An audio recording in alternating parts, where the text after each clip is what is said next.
What's happening? Alright, I'm gonna tell you some tales, man. Some Indian tales from my grandma. My grandma told me that she seen a ghost up in on the reservation at this place called Mission Hill. And she's called the Flower Lady. And if you go mess around the graveyard, like making out with people or whatever, they used to go up there and party. I've actually sat up there with my cousin Dale, man. I mean, he passed away, but look, we used to sit up there and chill on Mission Hill, look out over the lake, drink beer. You know what I'm saying? Those were good times. But it's the same spot there. It's up there, and supposedly there's ghosts in there. So I mean, someone could go. I don't know. It was there then, and then here's another thing. My aunt, who's younger, said she was up there with her peoples at a different time. 10 years later, 20, something like that, years later.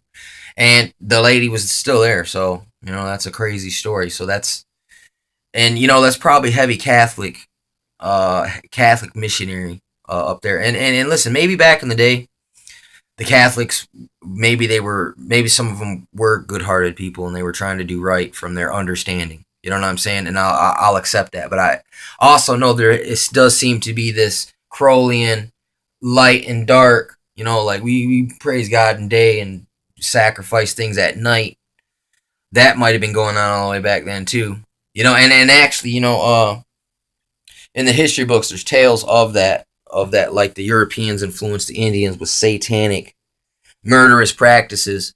And you look at these Jesuits, how they vow to poison one another and stab one another in the back, and I mean it's just a really nasty kind of like fuck you, like I'm gonna fucking traitor on you and I'm gonna burn you, fuck you. I mean it's that type of a doctrine if you look at it. It is. And you can even look at the mafia and how they whack one another. Just at a whim, just whack everyone dies, new regime. They used to do that. That comes right from the Pope. They used to really do that. Look how many of them murdered one another. And it's because of this doctrine. I'm telling you, you can follow this shit. You know what I'm saying? You can follow this shit, like follow the money. You can follow this stuff, and it's real. You know what I'm saying? And look, it's like the Indians got savagized by the Europeans. Like they taught them all this even savager warfare, where they even had to up the ante to be a contender against people. I mean, it was a real FU type of a world back in the day. I mean, they try to present to you this puritanistic like view of things, and it's like, no, things have always been really effed up. And it's just for a minute, it's like through the propaganda, man, and the TV, man, and the fucking all these trinkets of this modern time, man, that we just don't realize. Dude, Hitler just happened less than 100 years ago. You know what I'm saying? We do not recognize that. We don't even recognize that there's slaughter, mass slaughter going on right now somewhere. And innocent people are being scattered in the wind. You know what I'm saying? And it's horrible. We are so detached from that. We don't get it. We watch women there'll be a sexually charged scene on a movie on TV. And then the next scene, some guy in a mask is hacking her to death. That's what we're watching. While around in the world, worse than that's going on for real, and it's on its way to you in the future. You know what I'm saying? In effing crazy. But so you also got to think there's a statement. It's something about the victors write the history. So you can't trust the history the victors ever teach you. You know what I'm saying? Because it's a common practice to memory hole. And each new conquering thing rewrites the history back in their image. Like they imprint themselves back in the story. But it's a lie. It's a deceit. I mean, you keep people a slave in a way to false knowledge. That's why sometimes it's almost would be better if you scrap everything. You know what I'm saying? Just start from scratch. You know what I'm saying? Sometimes you got to do that. When I used to write songs, sometimes it was like that. You just rip up the paper. You know what I mean? But yeah, these Indian stories, man. what's crazy is this how there. All right, supposedly the first place where burial was made a big deal out of is Noah, because Noah saved mankind. You know what I'm saying, through his actions, and so he was the great great great grandfather of all man. You know what I'm saying, and everyone loved him. Plus, he was basically what you would call an immortal. You know what I'm saying? The legend of the immortal comes from Noah and his children because they lived longer, and their children lived a little longer too. But eventually, it's like we cap out at 120 years. You know what I'm saying? But them guys lived like 900 years. So it's like they would have seemed like immortals. Like and then even the great great great grandchildren would look back and say those were the gods. But it wasn't. It was just Noah. He was just a man like us. You know what I'm saying? But just lived a lot longer and had a closer connection to God, man. In those days, uh, it's like God was more like interactive with people. You know what I'm saying? At this time, he's kind of playing the back, and he won't come in until you ask him to intercede. You know what I'm saying? Through the testimony of Jesus Christ, man. I mean, you can. That's how you do it. You got to ask for it. You got to seek it. You know what I'm saying? And it's like it can't be held from you. You know what I'm saying?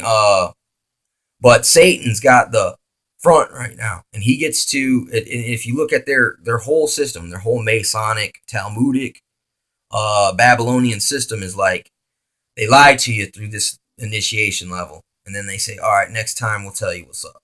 And they just keep doing that and keep doing that and keep doing that and keep doing that, and then they're like, "Well, by the way, yeah, we worship the devil." You know what I'm saying? It basically, boom. You know what I mean? It's crazy. But basically, this when Noah died, everyone wept and wailed, and they started getting more like uh, ceremonial. That's where all these ceremonial death customs come from. And then you look at the penis, man, the stone penis of Osiris, and it's in every graveyard, and that traces you right back to uh, that the Jasher soldiers at the burial place hustle, and later it turns into your death culture, skull and bones, your uh, well, I mean, the Jesuits, skull and bones. That's all the same shit. It's all the same. The pirates. You know what I'm saying? They're also connected in with this, and uh, and they learned from that Noah experience over time that that people were uh, it was like they could make money from it, and it's basically I call it the death tax, because this tax made them enough money. Now they can strengthen and buy more soldiers to oppress the people, and then apply slave taxes on them now, which is another work you to death. Trafficking in your soul, your time and energy. You know what I'm saying? This is the same thing. But what's crazy? There's a couple. My grandma. She said she had times where she died and had to be resuscitated, and she said she like seen things on the other side, like people uh, and stuff. You know what I'm saying? Were they just hallucinations? Seeing the light, seeing a bunch of people, things like that. You know what I mean? And what's crazy is that I read in these also. Look, there's two accounts I can remember. I think there's one. One is in Hiawatha, where basically it's like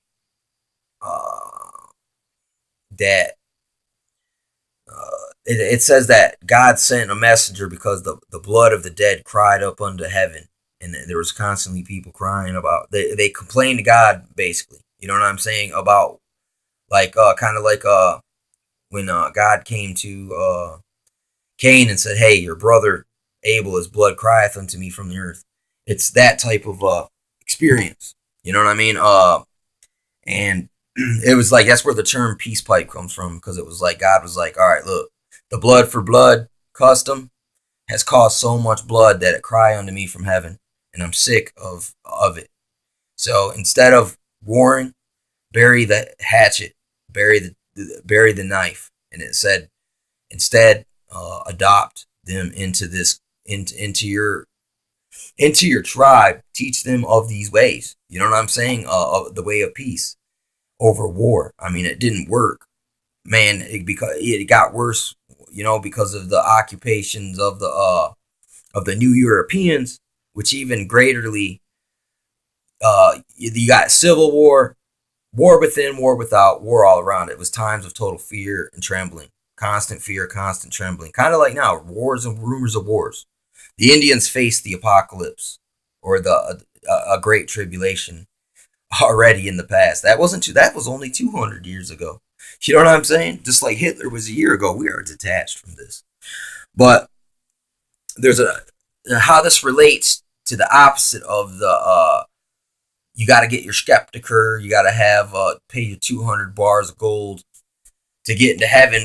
What there was a time where they used to everything that the man had in his life, they would bury him with it. And there was a person who, like, they were in a coma instead of being really dead, and they were ceremonially put out, like, and they had all their stuff. They were buried with all their stuff. That's the way they used to honor them, is bury them with all their stuff, all their tools. They'll need them in the next life. And this person said he was inside of the white light or whatever, the spirit world, you know, where people say when they die and they come back. And he said there was a bunch of people in there, and they were all carrying their stuff from their life. And they were all like, here, will you take this pot? Will you take this gun? Here, I got this TP. I don't need it. And he's like, no, I got my own. And he kept trying to go back to look for his own body. You know what I'm saying?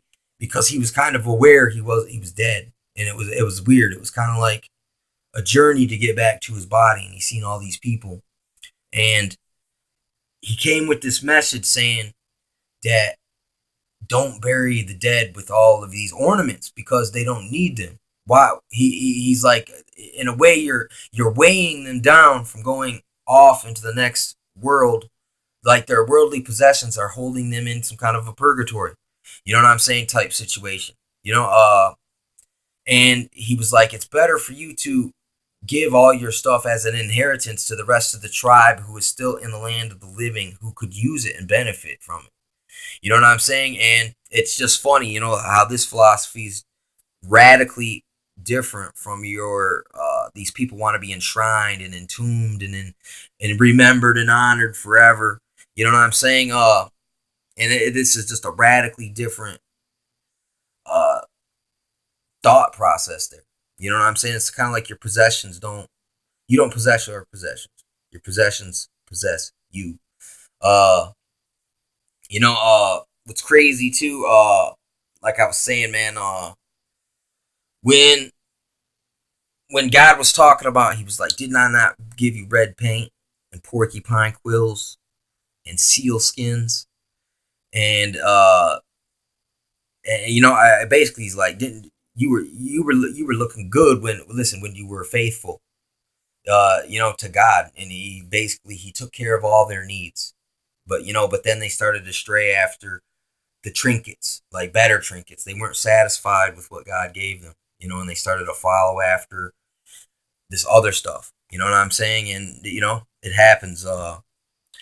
But, no, it's crazy. Like in the book Enoch, it talks about how that God, he calls him the Lord of Spirits. You know what I'm saying? Capital letters. And the Indians call God the Great Spirit. You know what I'm saying? And it's basically God, man. There's nothing else you could say. It's the guy who created everything. You look at the Bible, it says God created everything. And you're like, well, this is a connection here. I'm not going to say all Indians abroad believe this way. This is strictly an ancient Ojibwe practice pre-European influence. And when they finally found the way to teach the natives the Bible in their native language, they all said this has got to be true because we've heard similar stories to this from the beginning of time. And that's how they did it orally. They always taught the next generation, you know, over time. It's kind of crazy, man. People don't know this stuff.